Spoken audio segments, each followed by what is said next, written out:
저희가 지난주에 기억하시겠지만 예레미야 뒷부분을 저희가 안 했습니다. 특별히 51장까지 이방 민족에 대한 멸망에 대한 예언 말씀은 저희가 한 42장부터 51장까지인가요? 저희가 살펴보지 않았고요. 왜냐하면 에스겔서에 또 나오고요. 그리고 여러분 읽어보시면 대략 알 수 있고 52장 마지막 장에 여러분 열왕기하 25장에 있었던 내용하고 거의 비슷한 내용입니다. 시드기야 왕이 끌려가서 어떻게 고난을 당하는가에 대한 이야기가 나오고요. 그리고 포로가 몇 명이 갔는지 그거에 대한 이야기가 나옵니다. 그래서 일단 예레미야서는 여러분 그렇게 해서 마무리를 짓고요. 예레미야 애가 1장부터 5장까지인데 여러분 읽어보시면 슬픈 내용입니다.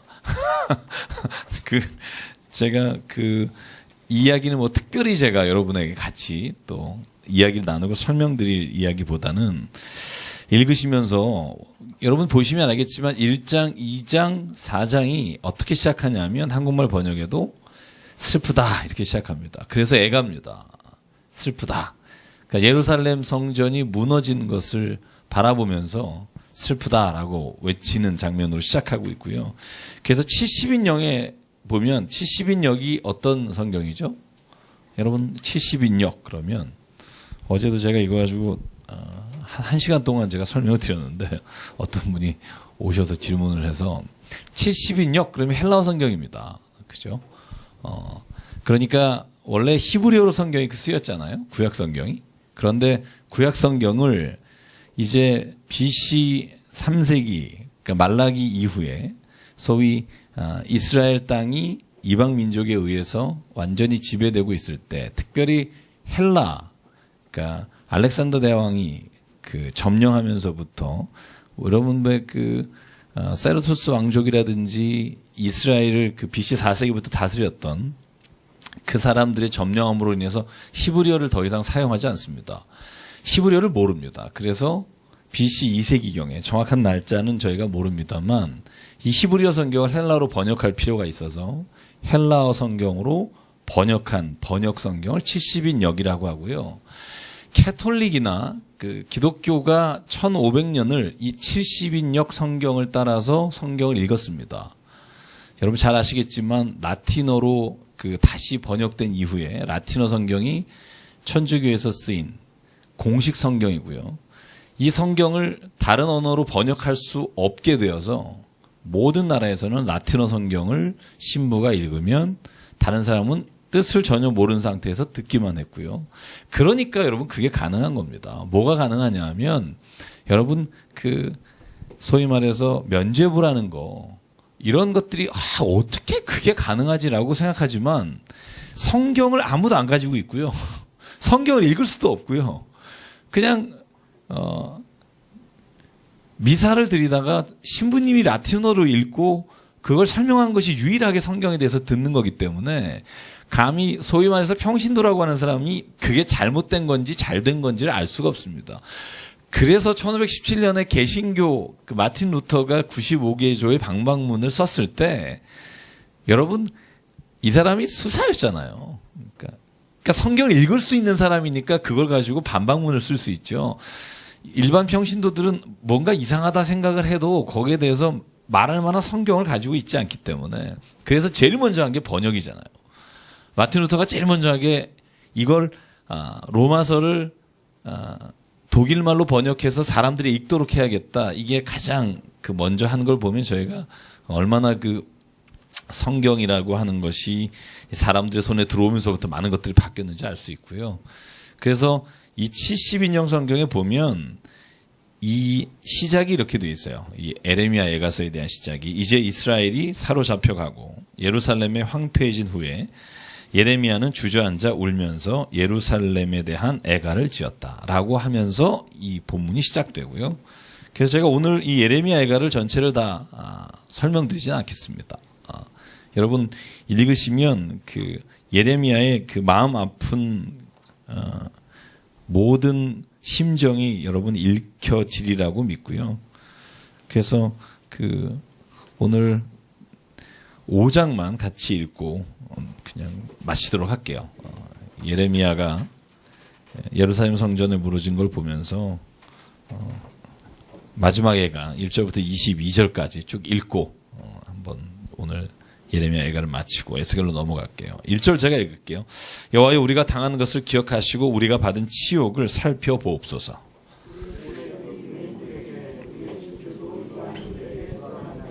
우리는 아버지 없는 고아들이오며 우리의 어머니는 과부들 같으니 우리를 뒤쫓는 자들이 우리의 목을 눌러싸우니 우리가 기진하여 쉴 수 없나이다.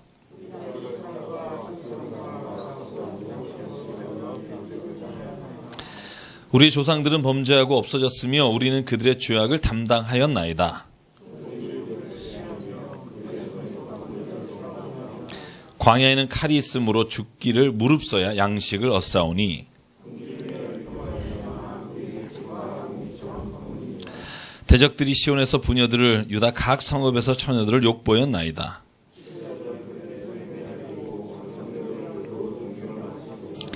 청년들이 맷돌을 치며 아이들이 나무를 지다가 엎드려 지오며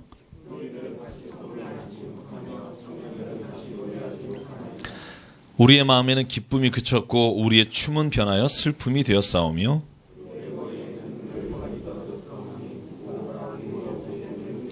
이러므로 우리의 마음이 피곤하고 이러므로 우리 눈들이 어두우며 여호와여, 주는 영원히 계시오며 주의 보좌는 대대에 이르나이다.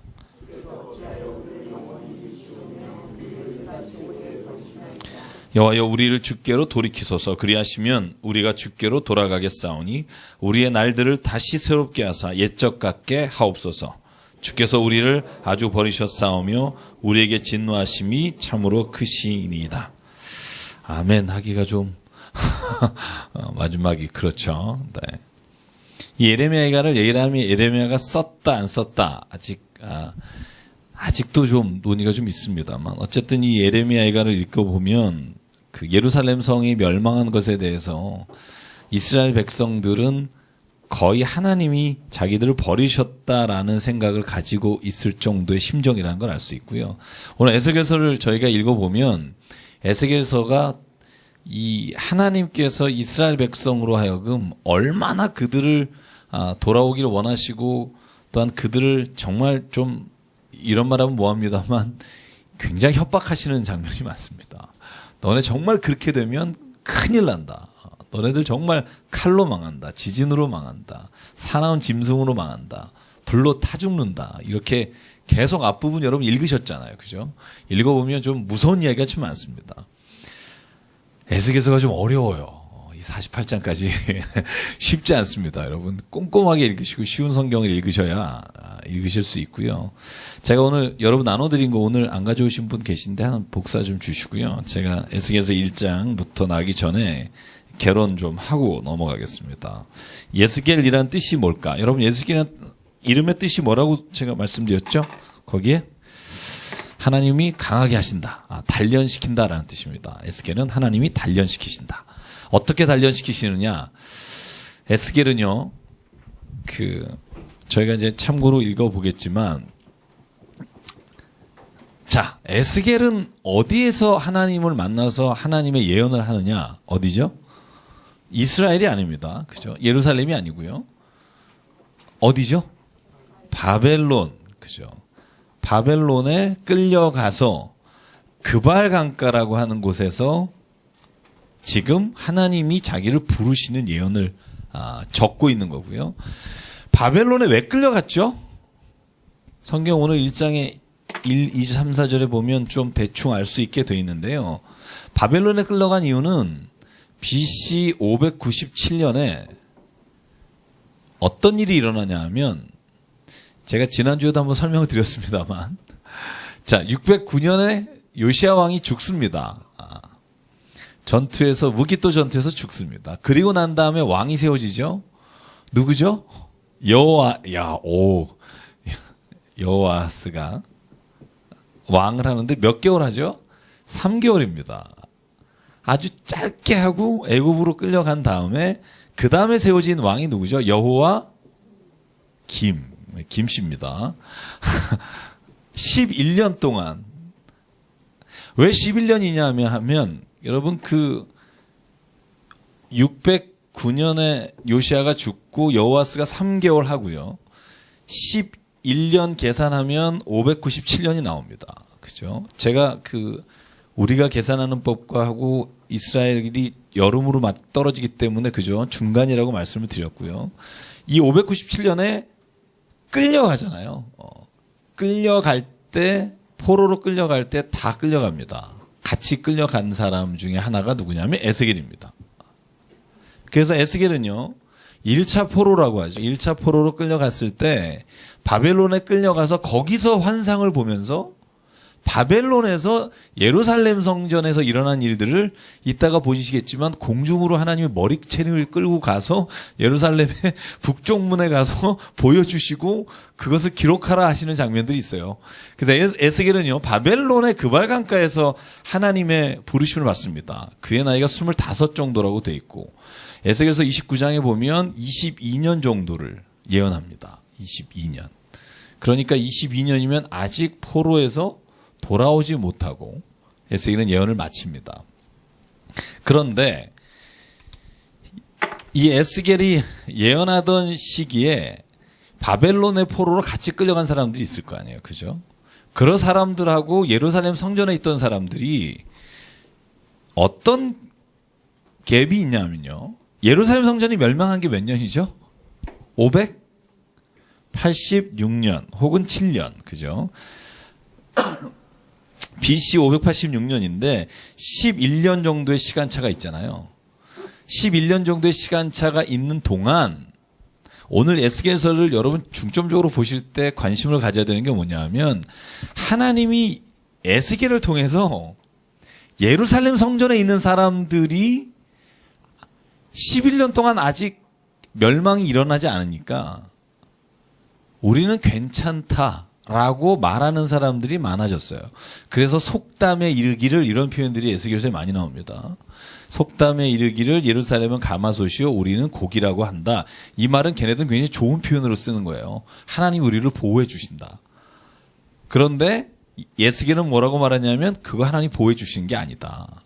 너네들 그곳에 있다가 안심하고 있다가 하나님께서 너희를 멸망하시는 날을 보게 될 거다라고 에스겔은 오히려 예루살렘 성전에 남아있는 사람들을 향해서 하나님의 멸망과 심판을 너희가 조심하라라고 말하고 바벨론에 있는 사람들에게는요 오히려 위로하는 말을 이곳에 성전은 없지만 하나님의 성전을 이곳으로 하나님이 옮겨 놓겠다고 말씀하셨다라고 외치는 게 에스겔입니다.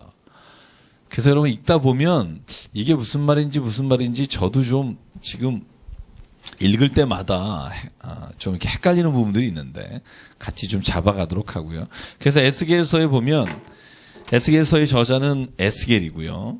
상징적 표현이 굉장히 많습니다. 상징적 행동도 있고요. 상징적 환상도 있고요. 그래서 여러분이 읽으시면서 이게 환상인지 상징적 행동인지를 구분하실 수 있으면 좋겠고요. 자, 제가 이 정도만 인트로덕션을 하고요. 그 다음에 에스겔처럼 딱딱딱딱 이렇게 구분해 놓기가 쉬운 책도 별로 없습니다. 근데 성경에 구분이 참 잘 돼 있고요. 그 에스겔서는 1장부터 48장이잖아요. 그런데 이 4개로 딱 나눌 수 있습니다. 좀 크게 나누면 5개인데 1부터 보통 이 3장까지 에스겔이 자기가 하나님께로부터 부르심을 받는 부르심에 관한 말씀이 있습니다. 그런데 더 크게 보면 1장부터 24장까지요. 에스겔서 전체가 말하고자 하는 게 뭐냐면 예루살렘과 유다에 대한 하나님의 심판이에요. 굉장히 긴 장을 하나님께서 예루살렘과 유다를 심판하실 거다에 대한 것으로 채워집니다. 여러분 저는 에스겔서를 읽으면서 이번에 굉장히 깨달은 게 좀 많아요. 특히 18장, 33장, 37장 이 3개가 저한테는 굉장히 마음에 와닿던 장이고요. 오늘 아마 그 부분 중에 하나를 할 수 있을 것 같은데 그 다음에 25장부터 32장까지가 여러분 잘 아시죠? 제가 아까 예레미야에서 말했던 이방민족에 대한 또 심판을 예언합니다. 그래서 7개의 나라를 예언합니다. 모압과 에돔과, 그죠? 암몬과 블레셋, 그리고 이집트에 관한 거. 그래서 이방민족에 관한 것이 끝나고 33장에서 39장까지가 하나님께서 늘 하시죠. 심판에 대한 말씀을 주신 다음에 뭐 하죠? 구원에 대한 말씀을 주십니다. 여기에 가장 우리가 잘 아는 게 뭐죠? 37장. 우리가 에스겔을 그럼 37장이잖아요. 뭐가 나오죠? 마른 뼈에 대한 환상. 하나님께서 마른 뼈를 다시 살을 붙이시고 구원하실 것이다에 대한 그 환상으로 가장 우리가 잘 아는 거고요. 마지막으로 40장부터 48장까지가 에스겔서는요, 좀 독특한 구조이긴 합니다만, 우리가 이렇게 보통 말해요. 새 성전에 대한 환상이다. 새 성전을 세울 것이다. 근데 이 새 성전이 어떤 것이냐, 이것에 대해서 구체적으로 얘기하는 장면이 48장까지입니다. 그래서 이 4개로 구분지어서 구조를 볼 수 있고요. 그래서 에스겔서를 딱 읽을 때 정말 이렇게 정확하게 나눠집니다. 정확하게. 심판과 구원에 관한 메시지가 있고, 중간에 이방에 대한 심판이 있고, 마지막에 그러면 이제 새 성전을 어떻게 할 것이냐. 제일 궁금할 거 아니에요. 그죠? 이제 예루살렘 성전이 완전히 망했어요. 정말 흔적도 없이 사라졌어요. 그러면 이제 바벨로니아의 포로로 끌려간 사람들에게 하나님은 어디에 계시느냐라는 질문이 나올 수밖에 없잖아요. 하나님은 도대체 그럼 우리가 어디에서 만나야 되느냐? 그럴 때 에스겔이 대답하는 겁니다. 하나님이 새 성전을 주실 것이다. 그 새 성전은요, 보이는 성전이기도 하지만 보이지 않는 성전이기도 하고. 그래서 그 부분에 대해서 에스겔이 강조하는 걸 보실 겁니다. 그리고 에스겔서를 읽다 보면 흔히 제가 이번에 발견한 것 중에 하나가 이단에 관해서 우리가 좀 이렇게 궁금했던 것들, 혹은 구원에 관한 것, 혹은 교리에 관해서 궁금한 것들에 대해서 의외로 에스겔서가 굉장히 정확하게 말씀해 주시는 분이 있습니다. 그래서 오늘 아마 오신 분은 모르겠어요. 저만 그런지 모르겠지만 정말 이렇게 정확하게 얘기하고 있는데 왜 내가 헷갈렸지? 그런 말씀이 저는 있었어요. 그래서 여러분도 그런 말씀이 있으리라고 믿고요. 1장부터 가볼게요. 자, 1장 내 짐승 나오는 거 여러분 이 내 짐승은 좀 알아두십시오. 요한계시록에도 계속 반복되는데 내 짐승의 환상입니다. 자, 1장 볼게요. 제가 1절 또 여러분이 2절 이렇게 해서 우리 내 짐승까지 읽어볼게요. 어디냐 하면 굉장히 깁니다만, 자, 안 잘라지지만 3절까지 읽을게요. 제가 1절 읽을게요. 30째 해 넷째 달 초다새에 내가 그발 강가 사로잡힌 자 중에 있을 때 하늘이 열리며 하나님의 모습이 내게 보이니 갈대아 땅 그발 강가에서 여호와의 말씀이 부시의 아들 제사장 나 에스겔에게 특별히 임하고 여호와의 권능이 내 위에 있으니라.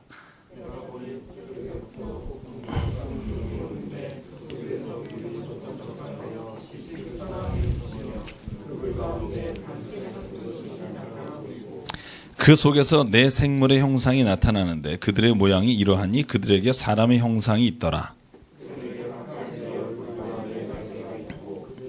그들의 다리는 곧은 다리요 그들의 발바닥은 송아지 발바닥 같고 광낸 구리같이 빛나며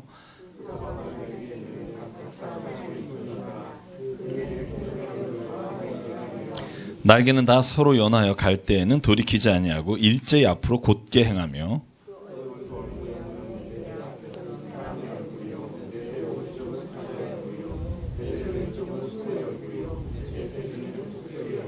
그 얼굴은 그러하며 그 날개는 들어 펴서 각기 둘씩 서로 연하였고 또 둘은 몸을 가리었으며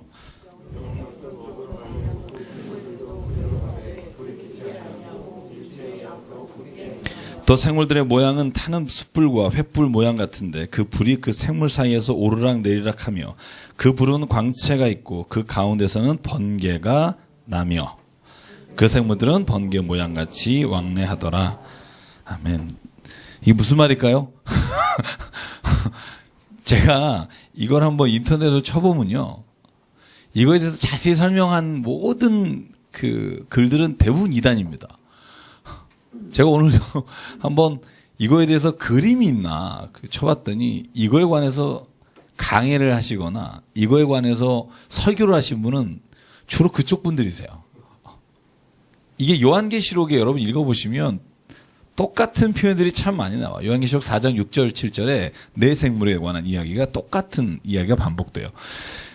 자, 그냥 쉽게 보면 이런 겁니다. 그러니까 왜냐하면 에스겔이나 요한계시록에서 반모섬에서 요한이 쓴 글이나 이것이 어떤 사람은요, 이 외계인이라는 말을 하는 사람도 있어요. 여러분 그걸 믿는 사람도 있습니다. 자, 이제 이 내 생물은요, 하나님의 보좌 옆에서 하나님을 지키는 사람, 혹은 지키는 그룹. 여러분 그룹이 뭔지 아시죠? 천사인데 하나님 곁에서 하나님을 보좌하는 것을 그룹이라고 말해요. 이사야서의 그룹이라는 게 나오죠. 그죠? 그런데 여기의 그룹은요, 독특해요. 그 모습이 사람의 모습 같아요. 사람의 모습 같다는 게 뭐예요? 그가 손이 있고요, 발이 있어요. 근데 손은 굉장히 짧아요. 날개 밑에 이렇게 튀어나왔어요. 팔이 없어요. 손만 있어요. 그런데 정말 독특한 건 뭐냐면 그 얼굴이요, 모양이 사방이 다 달라요. 앞에서 보면 첫 번째 어떤 모습? 사람의 얼굴이에요. 오른쪽에서 보면 사자의 얼굴이에요. 왼쪽에서 보면 황소의 얼굴이고 뒤에서 보면 독수리의 얼굴이다. 자, 이게 몇 개가 있냐면 4개가 있는 거예요. 그죠? 4개. 그러니까 얼굴이 16개입니다. 날개가 서로 접해 있는 거예요. 4개가 있는 거고요. 날개가 서로 4개끼리 날개가 2개를 연하였고 2개는 몸을 가리고 있어요. 제가 이 그림으로 된 걸 찾아봤는데 그림으로 된 게 없어요. 자, 보세요. 그래서 무슨 재미있는 표현이 있냐면 그들이 돌이킬 때 움직이지 않고 돌이키는 거예요. 움직일 필요가 없죠. 우리는 왜 방향을 바꿀 때 움직여요? 돌아서야 보이니까. 근데 이렇게 간다는 거예요. 가다가 돌이키는 게 아니라 바로 이렇게 가는 거죠. 그죠? 무슨 말인지 아시겠죠? 이 형체는 뭐냐면 하나님의 보좌가 불로 표현이 돼요.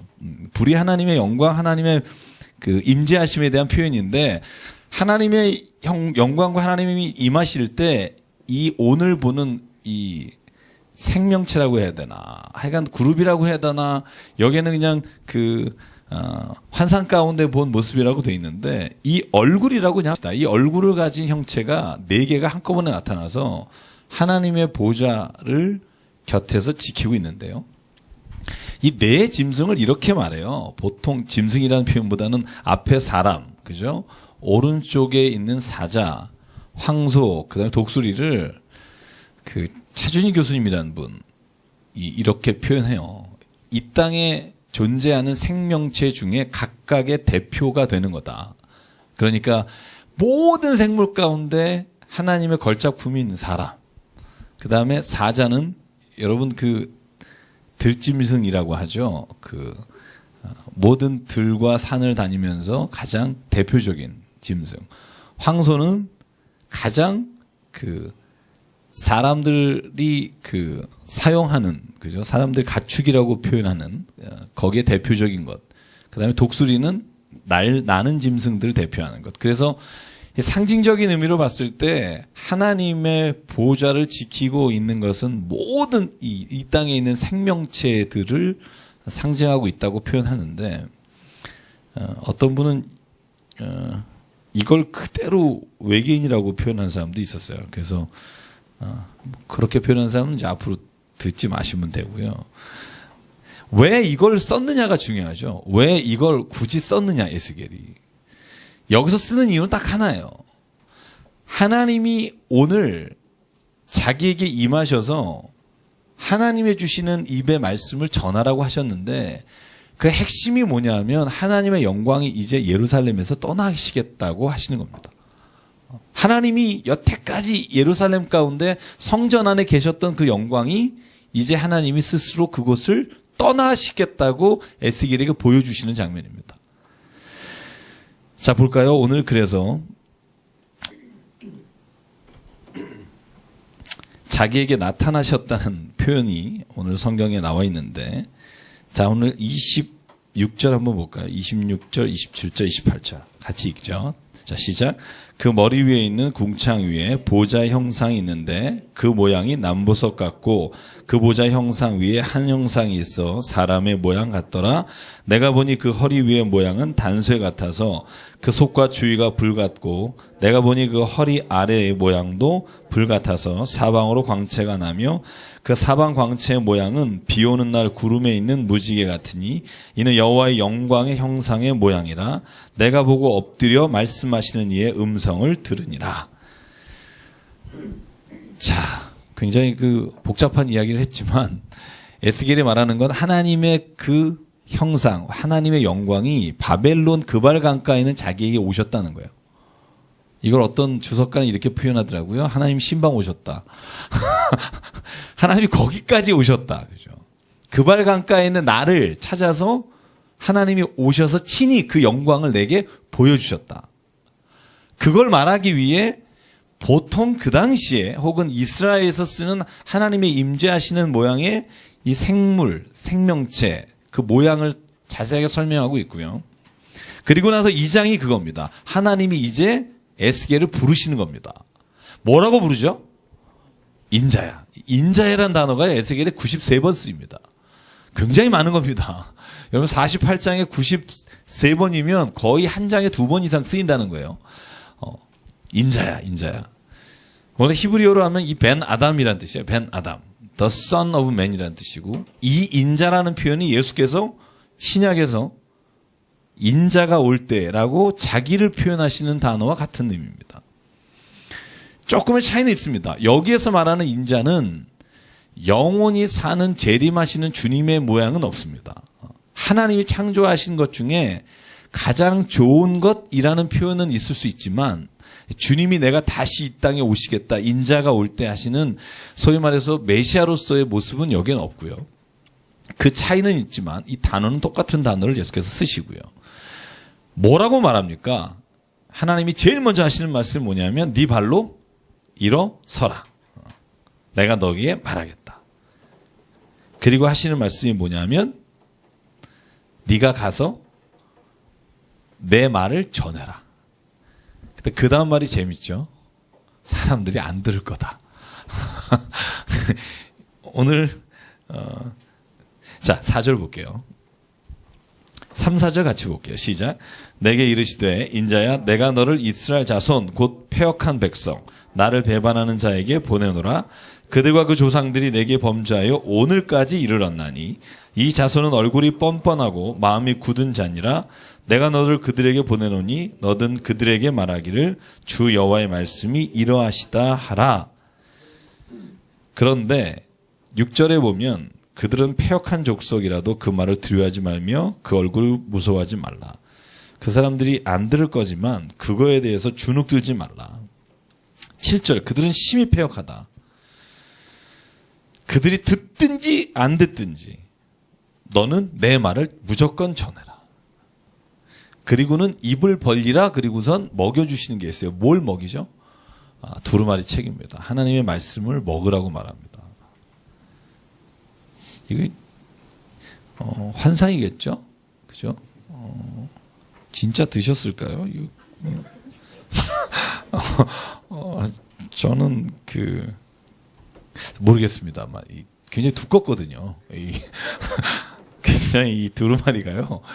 그런데도 오늘 보시면은 보통 두루마리는요 앞에만 써 있습니다. 여러분 그 쿰란 같은 데 가서 보관되어 있는 거 보면 한 페이지 앞면만 써 있게 돼 있어요. 근데 여기에 오늘 뭐라고 돼 있어요? 양쪽에 말씀이 써 있어요.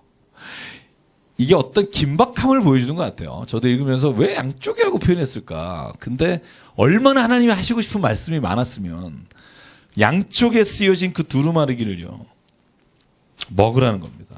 근데 거기에 10절에 보면 이렇게 되어 있습니다. 그것을 내 앞에 펴시니 안팎에 글이 써 있는데 그 위에 애가와 애곡과 죄앙의 말이 기록되어 있더라. 제가 에레미야 할 때도 말씀드렸지만요. 사람이 가장 괴로운 게 뭐냐 하면 다른 사람에게 좋은 말 하는 게 아니라 나쁜 말 할 때요. 그죠? 가슴 아픈 말. 그죠? 막 이렇게 상처 주는 말. 근데 그게 남을 이렇게 의도적으로 하는 게 아니라 하나님의 말씀을 전해야 되니까 어쩔 수 없이 해야 될 때 이게 에스겔이 오늘 당하는 또 곤란함입니다. 하나님의 말씀 이걸 어떻게 전하지? 근데 오늘 3장에 보면 또 말씀하십니다. 너는 먹으라. 먹고 가서 말하라. 근데 3절에 재밌습니다. 그걸 먹고 나니까 네 창자에 채우라 하시기에 내가 먹으니 그것이 내 입에 달기가 꿀 같더라. 진짜 먹었는지 환상 중에 먹었는지 모르겠지만 하나님의 말씀을 먹은 사람, 에스겔도 처음에는요 이걸 어떻게 먹지 이러다가 먹어보니까 굉장히 달고 꿀 같더라 이런 표현을 합니다. 근데 이 표현이 어디에 나오죠? 성경에? 그죠. 여러 군데 나옵니다. 하나님의 말씀은 꿀송이보다 더 달다. 여러분 그런 경험 해보신 적 있으세요? 우리 최 집사님은 있으신 것 같아요. 네.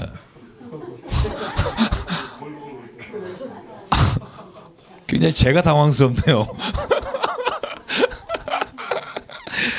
이게 이 말씀 나누다 보면 성경을 저렇게 자기가 저렇게 정리하신 책을 지금 쓰고 계시거든요. 그래서 얼마나 성경이 달면 일하시다가 거의 그 성경 말씀 읽고 정리하는 게 그죠? 어떻게 보면 생업보다도 달게 여겨지셔서 지금 저렇게 하고 계시는 것 같은데 혹시 그런 분 없어요? 성경이 막 너무 달다 막 읽다 보니까 막 아니 저 목사님요? 김태형 목사님 뒤에서 이렇게 손가락질을 하는데요? 혹시 없어요? 뭐 경험담 이런 거? 예전에 왜 텔레비전에 나와서 이렇게 연예인이었던 분들 중에 제가 한 분이 가수였는데요. 간증을 하는데 그분이 이제 어떤 일로 인해서 더 이상 이렇게 방송을 못하게 됐을 때 방 안에 앉아서 울다가 성경을 읽은 얘기를 하는데요. 저 CTS인가 뭐 이렇게 방송에서 보는데 울면서 하더라고요. 성경을 읽는데 이게 얼마나 단지 앉은 자리에서 3일 동안 성경을 전체를 읽었대요. 3일 동안. 굉장히 힘듭니다. 읽을 수는 있어요. 근데 24시간을 투자해야 돼요. 보통 4박 5일 들어가서 다 읽고 나와요. 근데 그 속도가 어떤지 아시죠? 여호와께서 말씀하실 때 너희는 발견하는 걸 이 정도로 해야 4박 5일 동안 읽고 나와요. 읽을 수는 있어요. 근데 그 말하는데 와 저는 이렇게 보면서 그 얼굴에서 광채가 느껴지는 거예요. 그분이 목사님 되셨어요. 근데 제 기억으로 조화문 목사님이었던 것 같아요. 그 성경을 읽으면서 그 감격한 이야기 들으면서 야 저도 그런 생각해서 야 나도 성경을 이렇게 감격하면서 읽을 수 있으면 얼마나 좋을까. 3일 만에 그걸 막 그냥 움직이지도 않고 뭐 집에서 이렇게 읽을 수 있으면 얼마나 좋을까 그런 생각했는데 더 물어보면 제가 여러분 너무 힘들게 하는 것 같은 생각이 들어서 입에 달기가 꿀 같더라. 그리고는 에스겔이요. 하나님의 말씀을 가지고 이스라엘 백성에게 가게 됩니다. 근데 에스겔은요, 이 말씀을 전할 때 두려움이 느껴져요. 그래서 오늘 14절에 보시면 같이 읽어볼게요. 시작. 주의 영이 나를 들어 올려 데리고 가시는데 내가 근심하고 분한 마음으로 가니 여호와의 권능이 힘있게 나를 감동시키더라. 그러니까 이 하나님이 가라 그랬는데 며칠을 주저해요? 일주일이에요. 거기 다음 15절에 보면 7일을 그발 강가에 두려워하며 지내고 있습니다. 그러니까 7일이 지난 후에 하나님이 나타나셨습니다. 16절 7일 후에 여호와께서 말씀하시기를 자 17절 같이 읽게요. 시작. 인자야 내가 너를 이스라엘 족속의 파수꾼으로 세웠으니 너는 내 입의 말을 듣고 나를 대신하여 그들을 깨우치라. 제가 여기 파수꾼에 대한 이야기를 들으면서 이게요 33절 반복되고 되게 많이 나와요. 몇 번 반복되는 똑같은 말입니다. 자 여기 한번 보실까요? 그죠? 특히 이제 여기 이제 목회자 하시는 분들 이제 굉장히 떨리는 말인데요. 에스겔을 뭐라고 불러요? 파수꾼이라고 불러요. 네.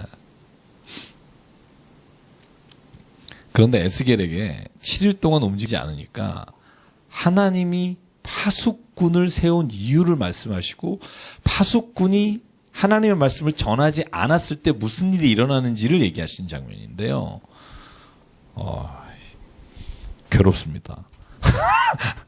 뭐라고 말하시냐면 내가 지금 너에게 전하라고 하는 말을 이스라엘 백성이나 예루살렘이나 바벨론이나 네가 만나는 사람에게 전하지 않아서 그들이 돌이키지 못하면 그 화가 너에게 갈 것이다. 그런데 네가 가서 하나님의 말씀과 진노하심과 심판에 관한 이야기를 전달했음에도 불구하고 그들이 돌이키지 않으면 그 화가 그들에게 있을 것이다. 우리 목회자들 곰곰이 생각하셔야 됩니다. 18절. 내가 그의 핏값을 네 손에서 찾을 것이다. 그리고 네가 만약에 전달했을 경우에는 너의 생명은 보존하게 될 것이다. 20절부터 21절은 또 반대되는 경우입니다. 의인이 만약에 악을 행할 때 네가 가서 그를 깨우치지 않으면 그것도 나는 그 핏값을 너에게서 찾을 것이다. 21절. 그 의인을 깨우쳐 범죄하지 아니하게 함으로 그가 범죄하지 아니하면 정령 살 것이니 너도 너의 영혼을 보존할 것이다. 그래서 어떻게 보면요, 신앙은요, 왜 이런 표현 하잖아요. 할수록 힘들다라는 사람이 있잖아요. 신앙생활은 왜 할수록 힘들지? 아니세요? 신앙생활을 하면 할수록 힘들다 이렇게 느끼는 경우도 가끔 있는 이유가 저는 이런 거룩한 책임 때문이라는 생각이 들어요. 거룩한 책임. 그죠? 왜냐하면 하나님을 몰랐으면 또 이 땅에서 얼마나 하나님의 뜻이 이루어지지 않는 걸 내가 몰랐으면 내 마음이 그렇게 괴롭지 않을 텐데 내가 그걸 알게 되고 내가 그걸 전해야 되는 입장이 됐으니까 이 말씀을 전하지 않았을 경우에 하나님께서 하실 일을 내가 알기 때문에 두려워지는 거죠. 에스겔의 마음이 그런 마음이죠. 근데 에스겔에게 하나님이 정말 단호하게 말해요. 네가 말하지 않으면 그 피가 너에게 돌아갈 것이다.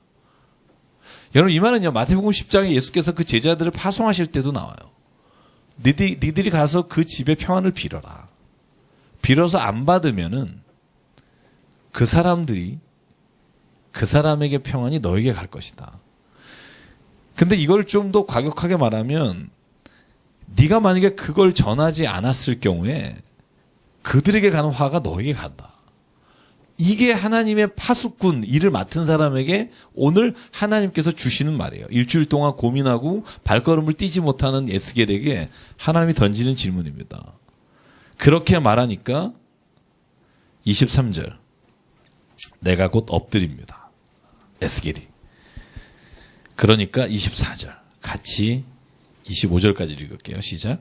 주의 영이 내게 임하사 나를 일으켜 내 발로 세우시고 내게 말씀하여 이르시되 너는 가서 내 집에 들어가 문을 닫으라. 내 인자야 보라 무리가 내 위에 줄을 놓아 너를 동요매리니 내가 그들 가운데서 나오지 못할 것이다. 자, 이게 에스겔의 상징적 행동 중에 하나인데요.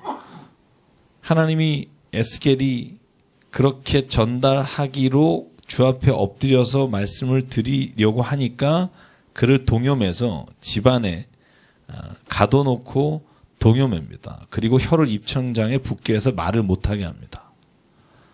그리고 그들을 끄집지 못하게 합니다. 그리고 하나님 말합니다. 27절. 내가 입을 열 때 너는 말하게 된다. 들을 자는 들을 것이요 듣기 싫은 자는 듣지 아니하리니 그들은 반역하는 족속입니다. 쉽게 말하면 이런 거예요.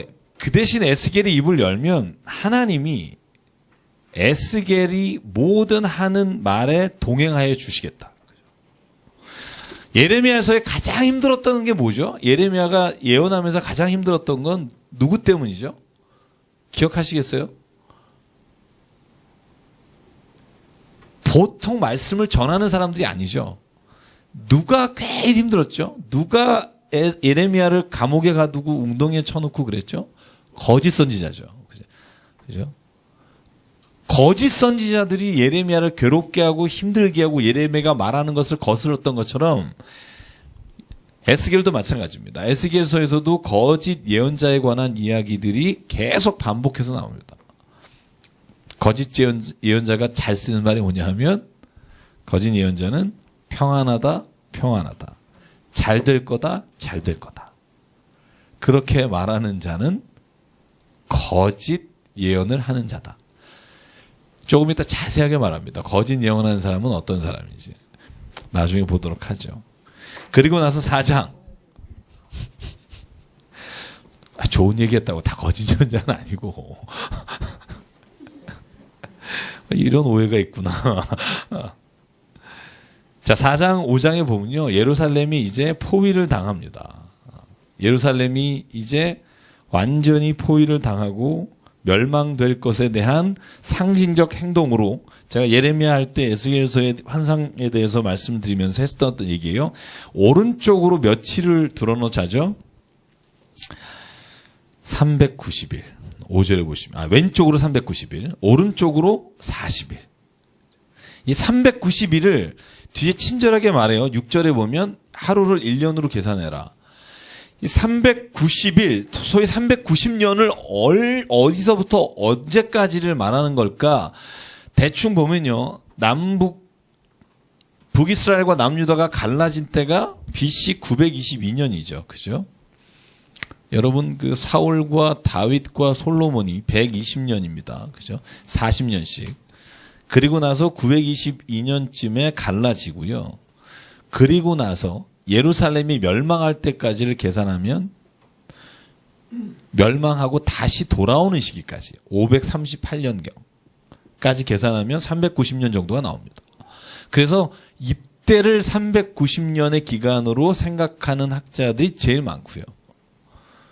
그러나 이것에 대해서 정확히 언제부터 언제까지라고 상정하기 쉽진 않습니다만 대부분 이 기간 동안을 상정하고 에스겔이 왼쪽으로 드러넣어서 하나님 앞에서 잘못되고 있는 모습을 그의 몸으로 이렇게 하는 겁니다. 여러분 390일이면요 1년이 넘어요. 왼쪽으로 이렇게. 오른쪽으로 40일. 요 40일은요. 예루살렘이 멸망한 이후에 다시 돌아올 때까지를 40년으로 잡습니다.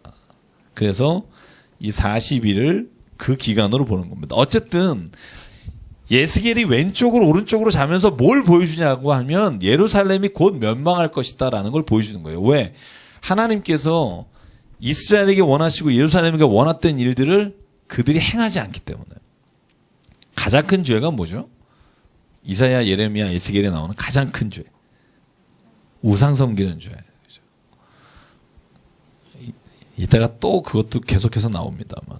우상 섬기는 죄를 하나님은 가장 싫어하신다. 그리고 그냥 지나가는 걸로 한번 들으시죠. 에스겔은요.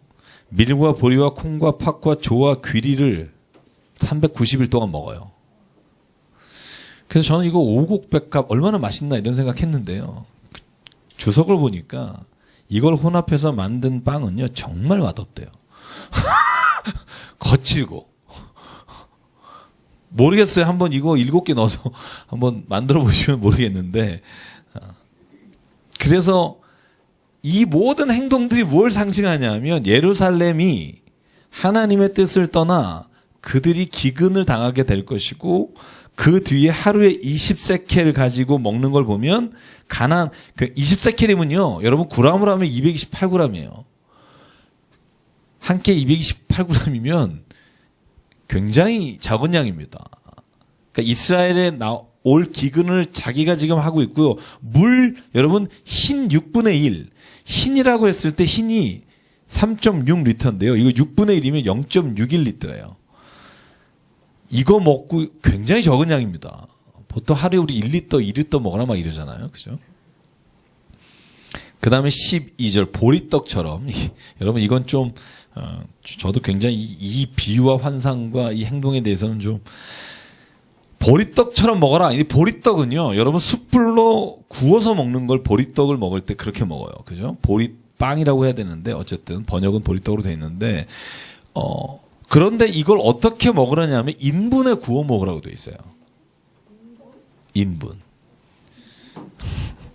자, 여러분 보시죠. 제 말을 안 믿는 것 같은데 12절에 보시면 너는 그것을 보리떡처럼 만들어 먹되 그들을 목전에서 인분 불을 피워 구울지니라.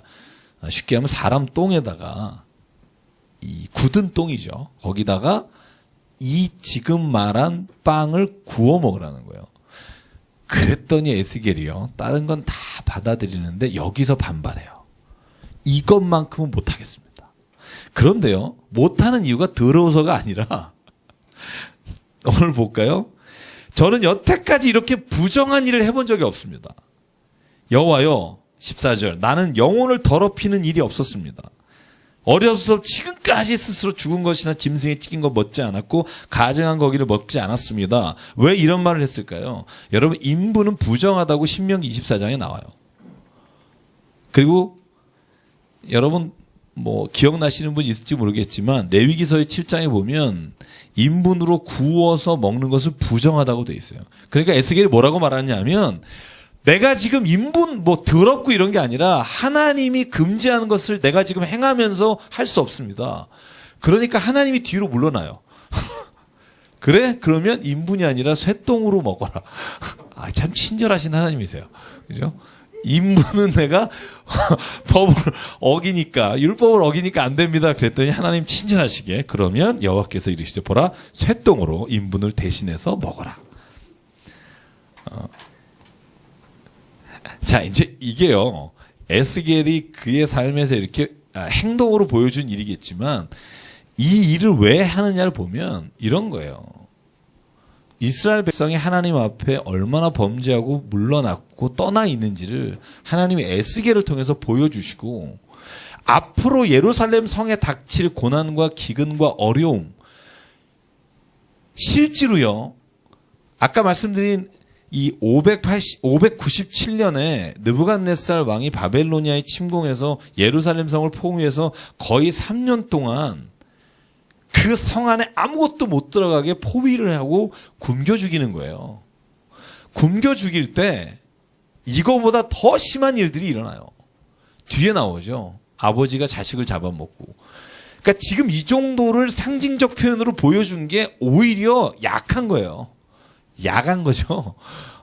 원래 이거보다 훨씬 더 비참한 일이 일어날 것인데 에스겔이 자기의 모습을 통해서 이스라엘 백성이 깨달아야 한다. 이런 일이 있을 거다. 바벨로니아 그발강가에 있는 사람들에게 얘기를 하는 겁니다만 이스라엘 백성들이 이 말씀을 받아들이지 않은 것 같습니다.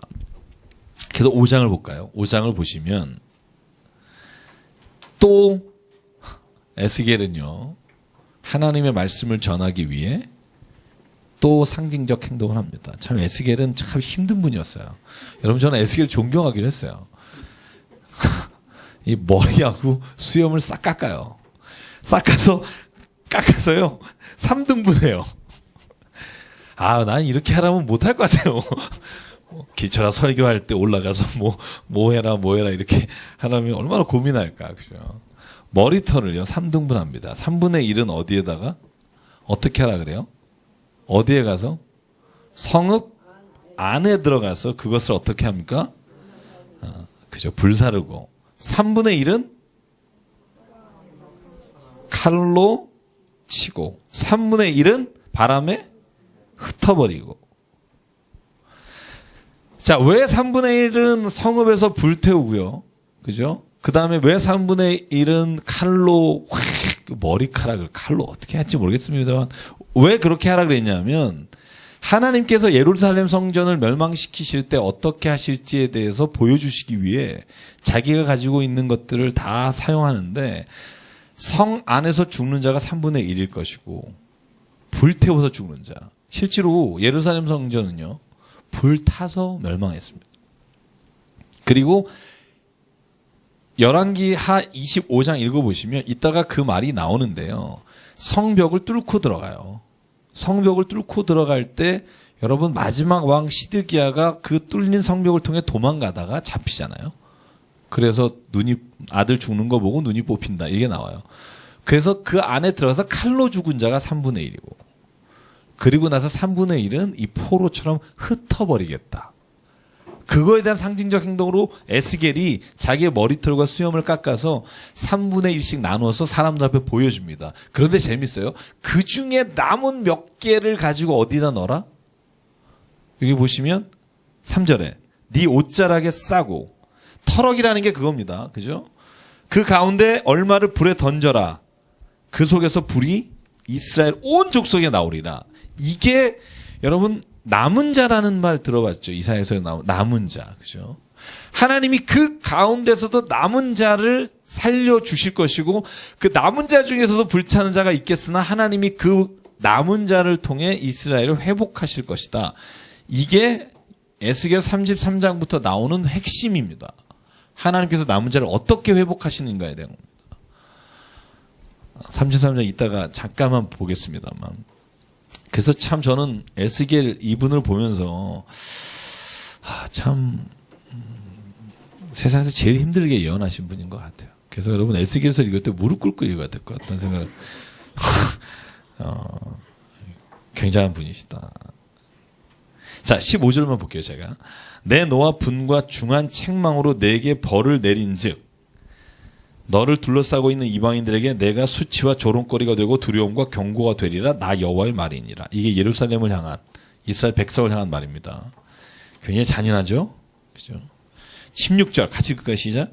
내가 멸망하게 하는 기근의 독한 화살을 너희에게 보내되 기근을 더하여 너희가 의뢰하는 양식을 끊을 것이다. 하나 더, 내가 기근과 사나운 짐승을 너희에게 보내 외롭게 하고 너희 가운데 전염병과 사륙이 일어나게 하고 또 칼이 너희에게 임하게 하리라. 나 여호와의 말이니라. 이쯤 읽으면 이제 사람들이 얘기하죠. 뭐 이렇게 잔인하신가, 그죠? 저도 읽다가 이거 좀 왜 이렇게 심하시지? 이러면서 이제 읽었는데요.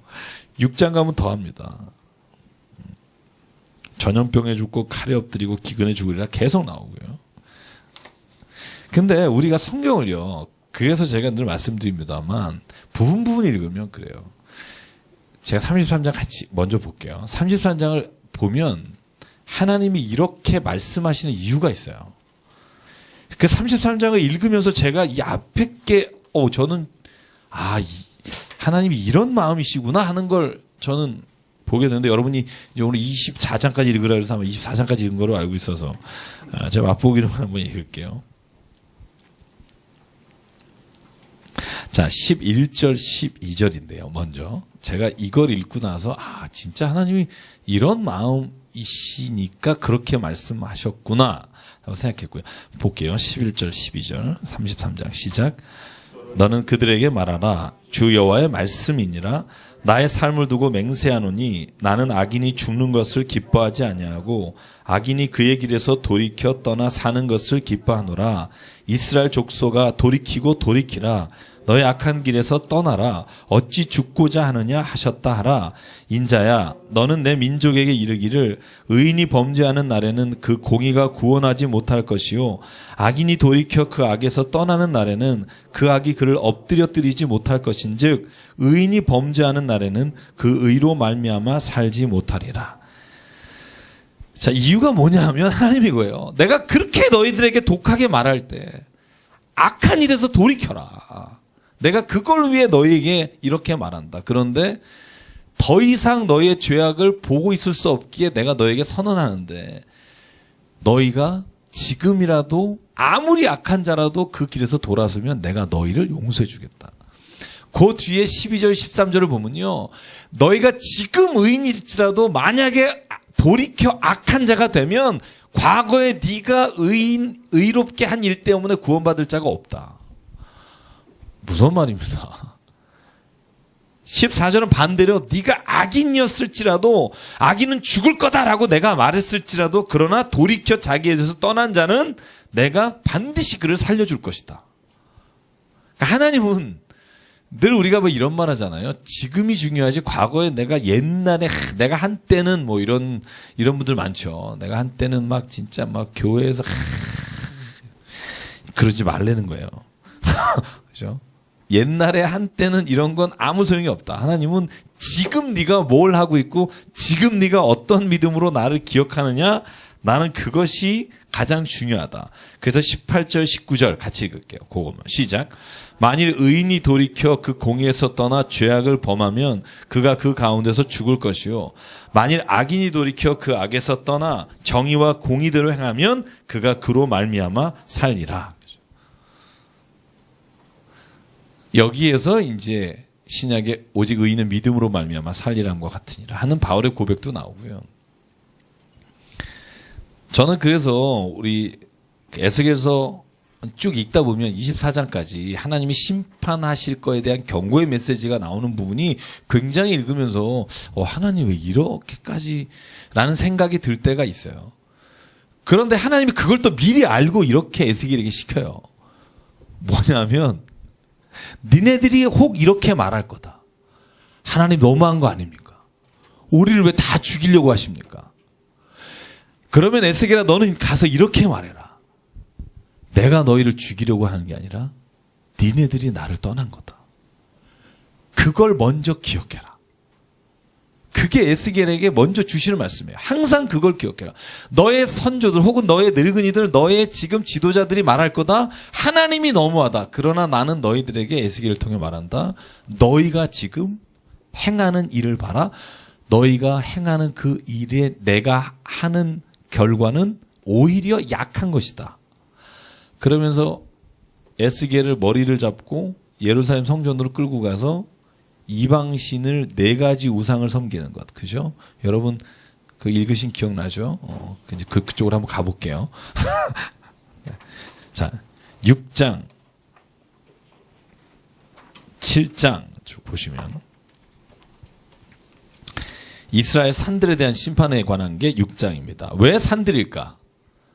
산에 뭐가 있죠? 산당과 제사 드리는 곳이 있습니다. 이방신에게. 그래서 산을 오늘 에스겔에게 심판하시겠다고.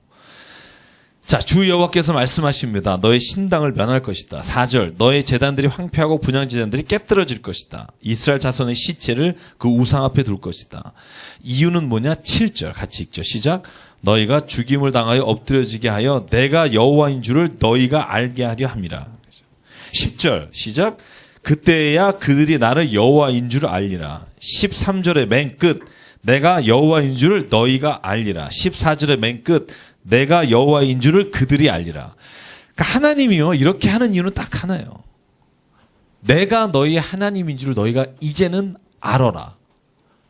그렇게 하기 위해서 내가 너희들에게 지금 산당에 있는 걸 제하여 버리고 우상을 섬기는 자를 내가 하나님 경외하지 않는 자를 엎어지게 할 것이다.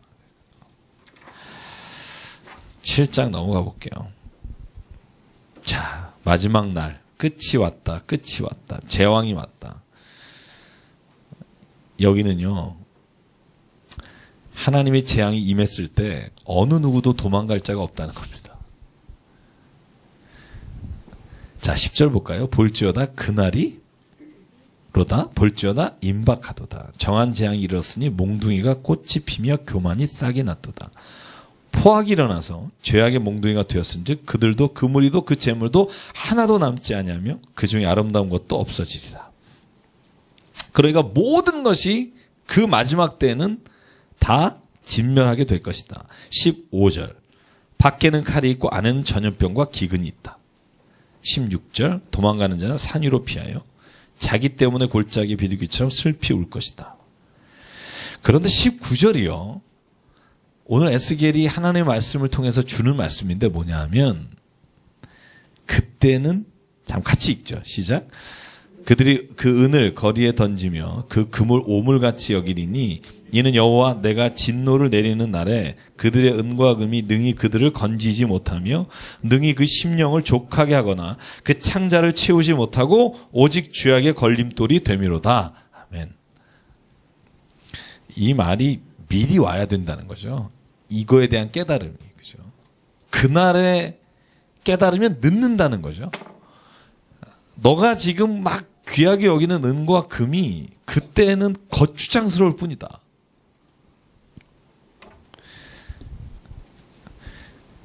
여러분 이 말을 정말 잘 한번 생각해 보면 인생에 있어서 우리가 가고자 하는 방향이 있잖아요. 우리가 정말 생각하고 정말 인생의 가장 목표로 하는 게 뭔가를 볼 때 오늘 하나님의 에스겔을 통해서 경고하시는 말씀이라고 저는 봐요. 은과 금, 이 세상에서 가장 좋아 보이는 그것이 실제로 하나님의 때가 오면 가장 거추장스러운 물건이 될 거다. 야, 네가 지금 막 성읍에서 불이 나고 재앙이 오고 기근이 들어서 네가 지금 도망가야 될 판에 금과 금을 가지고 뛴다고 생각해봐라. 오히려 그게 더 불편하게 될 것이다. 그러니까 네가 지금 누리고 있는 그것을 하나님의 나라의 때에 가지고 가지 못할 거라는 걸 안다면 지금 네가 무엇을 가장 중요하게 생각하고 살아야 될지를 알아야 될 것이다. 저는 그게 오늘 에스겔 7장에서 주시는 말씀의 핵심이라고 봐요. 오직 그 죄악이 걸림돌이 될 것이다. 돈을 가지신 게 있으면 다 저에게 주시면 좋겠고요. 이렇게 가는 게 이단이죠. 그 모든 불편한 돈을 다 여기에 가져오셔서 뭐 그래도 안 가져오실 거라고 알기 때문에 제가 네, 얼마나 그걸 귀하게 여기시는 줄 알고 있어서 네.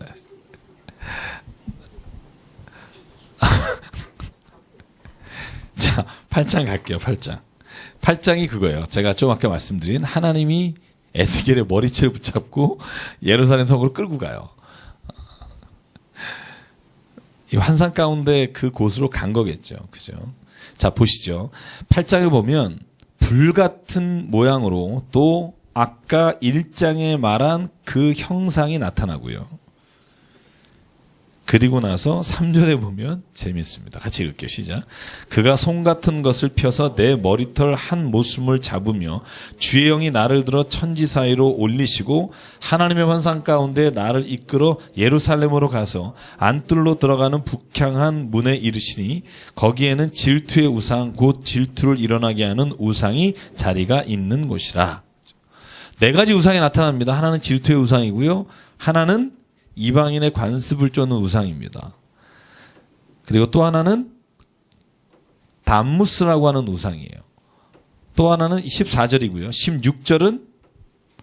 14절은 담무스, 12절은 없어요. 그죠? 16절은 동쪽 태양, 그죠? 태양에 예배하는 우상에 절하는 자들. 그래서 보면 5절, 10절, 14절, 16절 이 네 개가 오늘 에스겔을 끌고 가서 보여주시는 우상입니다.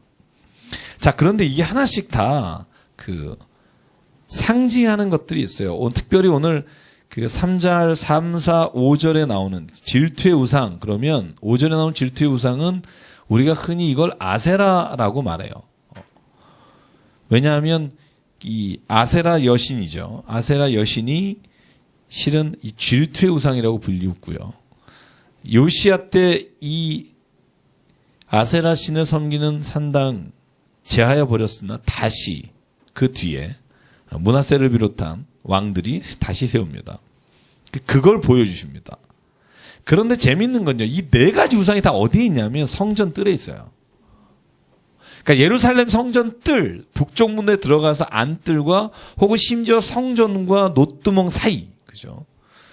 그러니까 거기가 어디냐면 제사장이 사람들을 위해서 중보기도 하는 자리예요. 그 자리에도 우상이 있는 겁니다. 그게 오늘 11절부터 나오는 말씀이고요. 이 담무스라고 하는 우상은요. 바벨로니아에서 온 건데요. BC 8세기에서 7세기.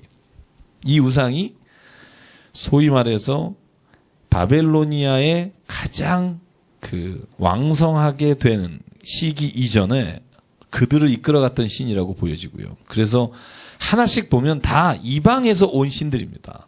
그 신들을 다 섬기는 걸 에스겔에게 보여주십니다. 그래서 16절 한번 읽어볼게요. 시작.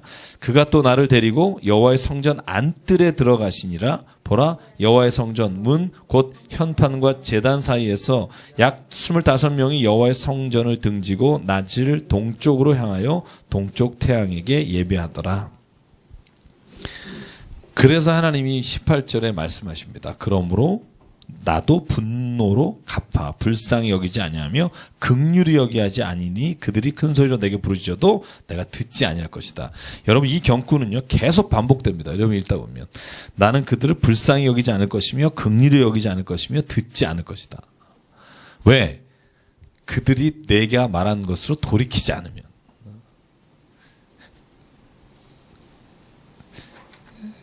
그래서 9장에 보면요. 드디어 천사들이 심판하러 옵니다. 6명의 천사와 1명의 서기 천사가 심판하러 옵니다. 예루살렘 성을 심판하러 옵니다. 역시 아까 그 1장에 만한 그 형상이 나타났을 거라고 보는데요. 6사람이 예루살렘 성전과 이스라엘 사람들을 멸망하러 오는데 그 중에 한 사람이 서기천사입니다. 글을 쓰는 자입니다. 여기는 먹그릇을 찬 사람이라고 나오죠. 계속 반복됩니다. 3절에 나오는. 자, 이 먹그릇을 가지고 찬 사람이 뭐를 하냐 하면 뭘 줘요? 표를 줍니다. 이마에. 여러분 이거 좋아하죠? 666, 베리칩, 요 다양한 칩들이 많습니다. 그죠? 받지 마라, 여러분 어떻게 생각하세요? 우리 그런 거 요즘도 읽고 있는 분 있던데. 제가 얼마 전에 그 책 가지고 해서 저도 지금 그 책 읽고 있는데요. 아주 정상적인 사람이 썼더라고요.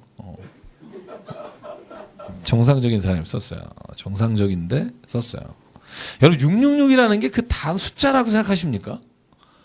성경이 말하는 666이고 666 숫자. 그래서 왜 자동차 번호나 이런 거 하면 굉장히 기분 나쁘고 막 뭔 일 일어날 것 같고 막 이런 거죠. 그런 느낌이 드는 거가 성경적이에요? 성경적이지 않습니다. 베리칩 혹은 여러 가지 지금 소위 사탄이 주는 표라고 말하는 것들은요. 제가 단언컨대 여러분이 걱정 안 하셔도 됩니다.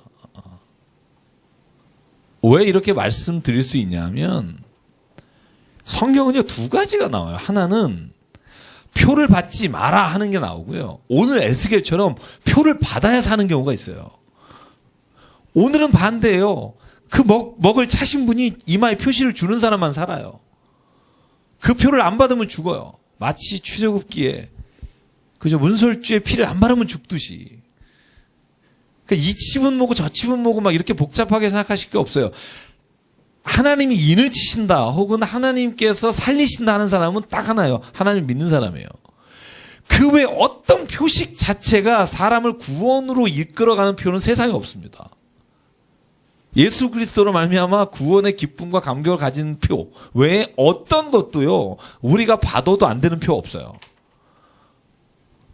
건강상 안 좋으시면 안 받아도 되고요. 기분이 나쁘면 안 쓸 수 있어요. 왜냐면 사람의 마음이니까. 근데 그게 무슨 마지막 때에 표를 구하고 그런 말에 현혹되는 사람들은 정말 잘못 성경을 읽은 사람이고요.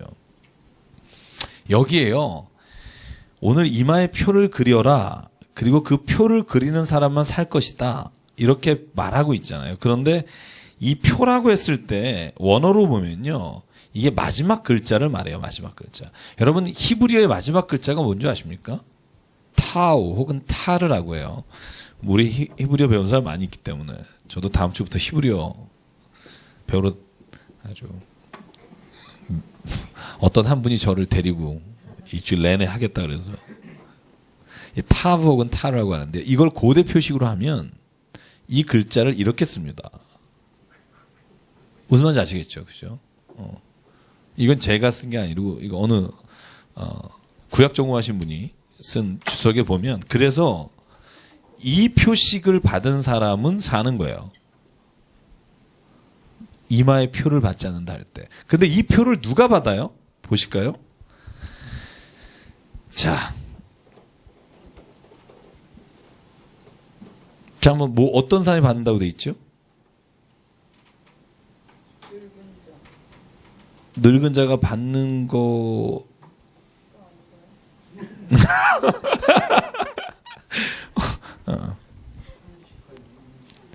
자, 탄식하며 우는 자예요. 이게 무슨 말이냐면 에스겔에 하는 그 말을 듣고 예루살렘 성전에 일어나는 그 모든 걸 보고 하나님께 가증하게 행동하는 것을 탄식하며 우는 사람.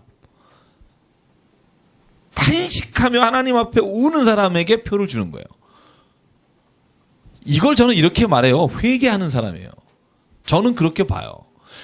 이 일어나는 모든 가증한 일을 보고 가슴을 치며 통곡하는 자에게 먹을 찬 자가 표를 줘요.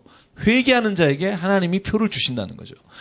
오직 의인은 믿음으로 말미암아 살리라라는 말이 왜 아까 에스겔 33장에 악인이라 하더라도 돌이키는 자를 살리고 의인이라 하더라도 죄로 다시 가는 자를 죽인다고 말씀하시냐면 저는 이게요. 하나님께 다시는 내가 그러지 않겠다고 탄식하는 사람을 하나님이 기뻐하신다는 겁니다. 그런데 오늘 보면요, 또 이 목회자 혹은 지도자 되는 사람이 굉장히 불리합니다. 누굴 먼저 치냐 하면 성전을 먼저 쳐요. 그 다음에 성읍 밖을 치고요. 사람으로 하면 늙은 자를 먼저 치고요. 젊은 자를 나중에 쳐요. 성경에서 늙은 자는요, 장로와 같은 의미고요. 늙은 자는요, 지도자를 말합니다. 네, 그렇다는 얘기죠. 불리한 얘기를 했네요. 네. 그래서 오늘 성경에 보면 늙은 자들로부터 시작하라가 6절에 나와요. 네가 표 없는 자를 칠 때 늙은 자부터 쳐라. 성전을 더럽혀 시체로 모든 뜰을 채우라. 너희는 나가라 하심에 그들이 성읍 중에 치더라. 그래서 하나님이 치시는 일이 일어날 것이다 라고 말하는 겁니다. 참. 왜 그래요? 8장 12절에 저희가 읽다 말았지만 이렇게 기록되어 있어요. 제가 읽을게요. 또 내게 이르시되 인자야, 이스라엘 족속의 장로들이 각각 그 우상에 방한 어두운 데에서 행하는 것을 내가 보았느냐? 그들이 이르기를 여호와께서 우리를 보지 아니하시며 여호와께서 이 땅을 버리셨다 하느니라. 이 말을 이렇게 쉽게 말할 수 있어요. 장로들은 밖에 나가서 내가 우상을 섬긴다고 말하지 않는데 어두운 데서 몰래 은밀한 가운데 우상을 섬기고 있는 걸 내가 봤다. 그래서 뒤에 나오는 단어 중에 반복되는 단어가 이거예요. 그들은 회칠한 담과 같다. 여러분 재밌죠? 바울도 회칠한 담이란 말을 씁니다. 그리고 예수는 이걸 뭐라 그래요? 회칠한 무덤이란 말로 바꿉니다. 자, 회칠한 담, 회칠한 무덤이라는 의미가 뭐냐면 이런 거예요. 우리가 그 의미는 알죠? 그죠? 겉만 뻔질하고 속은 아주 쓸모없는 사람. 이스라엘은요, 만약에 무엇을 세울 때, 담을 세우거나 무덤을 세우거나, 담을 세울 때요, 여러분 잘 아시겠지만 여기가 그 광야의 바람도 많이 불고 그래가지고요, 이게 연약하거나 반석에 제대로 깊이 박혀 있지 않으면 흔들리게 돼 있어요. 그리고 보기에 무엇인가 문제가 있을 때 이것을 고칠 수 있어야 되는데 오히려 담을요, 회칙을 석회로 발라버리면 뭐가 갈라졌는지 묻는지를 못 보는 거죠. 그렇게 눈속임을 하는 걸 말하는 거고요. 실제로 신앙에 있어서 장로들이나 먼저 믿는 자들이 하나님 앞에서 책망받는 것 중에 하나가 뭐냐 하면 너희들이 겉으로는 안 그런 척하면서 속으로는 이와 같이 썩어가고 있고 금이 가고 있으나 겉으로 회칠한 담과 같이 되어 있다라고 표현하는 것들을 에스겔에 계속 반복적으로 씁니다. 그래서 먼저 하나님이 심판하신다는 거예요. 누구를? 늙은이를. 교회로 말하면 지도자를. 나이 드신 분 기도 많이 하시고요. 네. 먼저 하나님께서 에스겔을 통해서 치시겠다고 하셨기 때문에 또 목회자들 네. 조심하시고요. 네. 나이 많으신 목회자들 네. 더 조심하시고요. 성경에 그죠? 네, 누구라고 얘기는 안 하겠습니다. 네. 그래서 오늘 성경에 보면 전에요. 성경에 보면 10장에요. 그래서 하나님이 예루살렘 성전을 잿더미로 만드시고 하나님의 영광이 떠납니다. 여기에 또 베옷 입은 사람이 아까 말한 서기천사처럼 나타나서 심판하십니다.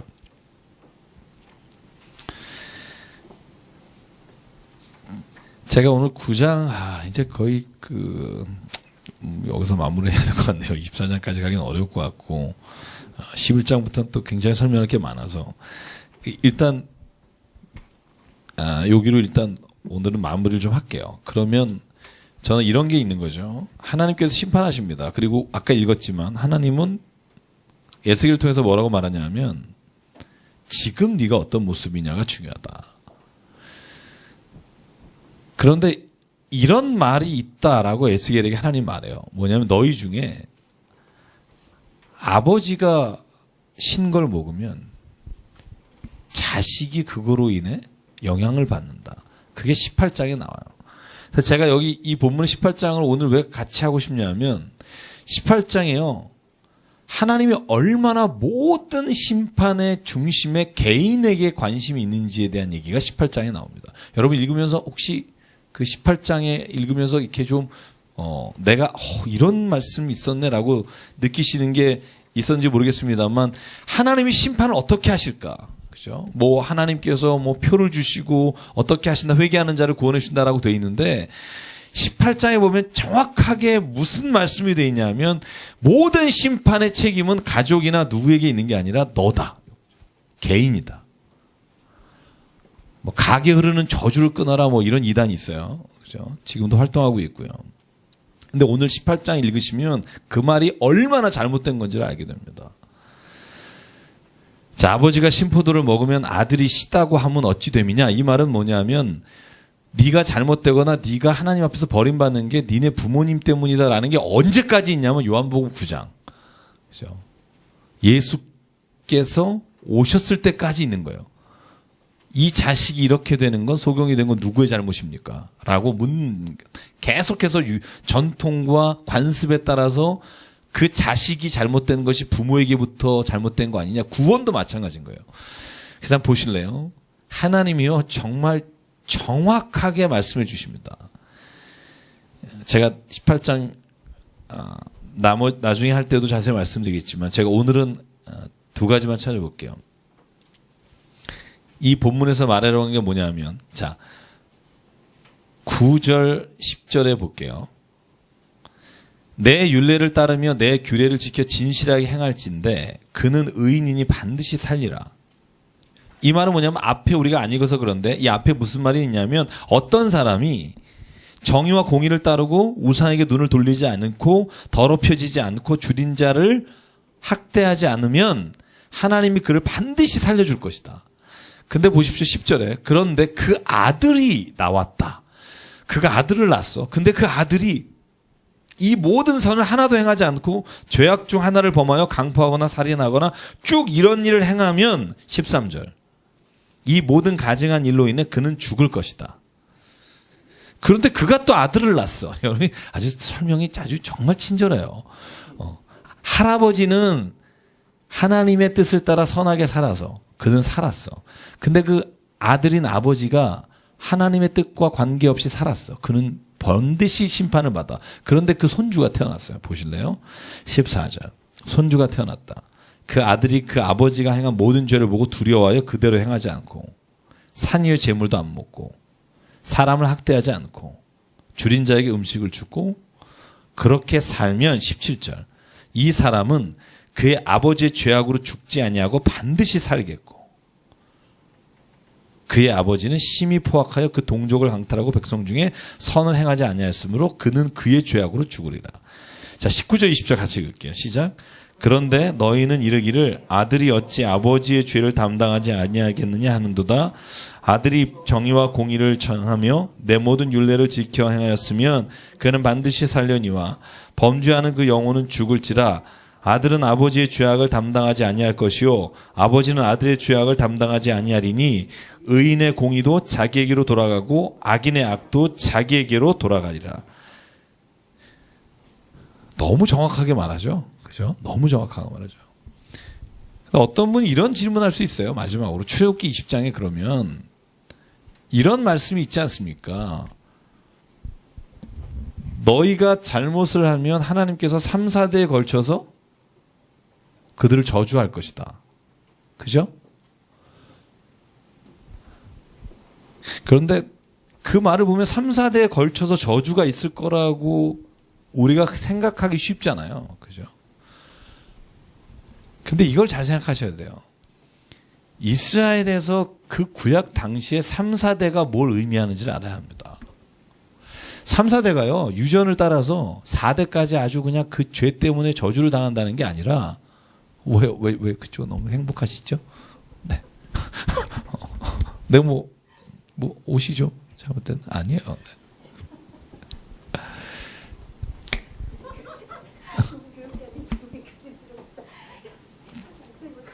아 그래요? 원래 목회자가 하나님을 가리는 그런 보십시오. 이스라엘 당시에는요, 3, 4대가 한 집에 살아요. 보통. 3, 4대가 한 집에 살고요. 그래서 저주가 3, 4대에 간다는 말은 아버지의 죄로 말미암아 같이 사는 가족이 고생을 한다는 의미가 강합니다. 잘 들으셔야 돼요. 왜냐하면 이걸 쓸데없이 자꾸 가족의 저주가 아버지 신앙 때문이라고 말하는 분이 많은데, 성경이 그래서요, 참 재밌는 게 뭔지 아십니까? 너의 축복은 1000대까지 가리라. 저주는 3, 4대고요. 축복은 1000대까지 간다고 성경이 기록해요. 하나님 율법이에요. 그래서요, 이 3, 4대라는 건 저주의 환경은 있을 수 있어요. 한 사람이 하나님께로부터 벗어나고 한 사람이 잘못함으로 말미암아 그 환경으로 인해 자식이 고생하고 그 손주가 고생할 수 있죠. 그러나 하나님이 이 말씀을 그 사람으로 인해 유전적으로 자녀들에게 그 죄를 전가시키시겠다는 의미는 절대 아닙니다. 저는 그렇게 믿고요. 제가 하는 말이 아니라 구약 성서학자들의 대부분의 성서 해석이 여기에 있습니다. 때로는 아버지의 잘못된 기질이나 성향이나 악한 모습이 자식들에게 전달될 수는 있죠. 그죠? 그런데 그래서 잘못된 게 아버지의 죄 때문에 하나님이 그 저주를 자식에게까지 주는 것이 아니라는 겁니다. 저는 이걸 꼭 기억했으면 좋겠어요. 그래서 이런 표현을 쓰시더라고요. 어떤 신학자는, 성서학자는 죄악의 환경은 전달되나 죄악의 유전은 전달되지 않습니다. 물론 여기에는요, 우리의 원죄나 우리가 하나님 앞에 자유의지로 하나님을 거부하는 것은 누구나 가지고 있는 것이지만, 한 사람의 죄로 말미암아 그 가족의 저주가 흐른다 하는 것에 대한 성서적으로 잘못된 인용들이 자꾸 있는데, 그것들은 우리가 기억할 필요가 없다. 오늘 그래서 예루살렘과 이스라엘을 심판하실 때 하나님은 반드시 말해요. 그에게 표가 있는 사람은 살 것이다. 그 집안하고는 전혀 상관이 없고요. 오늘 18장에도 분명히 말합니다. 그 할아버지, 아버지, 손자를 3명을 예를 들어서 이 아버지가 구원받지 못했다고 해서 아들이 구원 못 받는 게 아니다. 이걸 이렇게까지 자세하게 쓴 성경이 에스겔에서 18장밖에 없는 것 같아요. 저는 그래서 여러분, 오늘 우리가 인생을 살아가다가 또 하나님 앞에서 무엇인가 잘못된 것 때문에 내가 정말 힘들 때가 있을지 모르겠지만, 이것으로 인해 뭐 우리 자녀와 우리 누가 이것으로 인해 그 끊을 수 없는 죄악이 흐른다라고 해서 어떤 사람은 제사를 드려야 된다 그러고, 왜 대순진리회 이런 거 보시면 길거리에서 전도하는 분들, 왜 그런 분들 대부분 그런 거 얘기합니다. 당신 때문에 그래서 뭐 몇백만 원에 뭘 해야 된다든가. 그래서 제가 볼 때 이런 어떤 하나님 앞에서 우리가 구원받는다 혹은 하나님 앞에서 심판받는다 할 때 이 모든 것들은 성경은 정말 개별적, 개인적 구원과 개인적 책임에 두고 있다는 것을 우리가 좀 기억했으면 좋겠습니다. 그래서 다른 것들에 의해서 흔들리지 않았으면 좋겠고요. 오늘은 뭐 24장까지 하기는 어렵겠습니다. 오늘 여기까지 하고요. 내일 또 휴일인데. 자, 오늘 말씀 기억하면서 잠깐 같이 기도하겠습니다.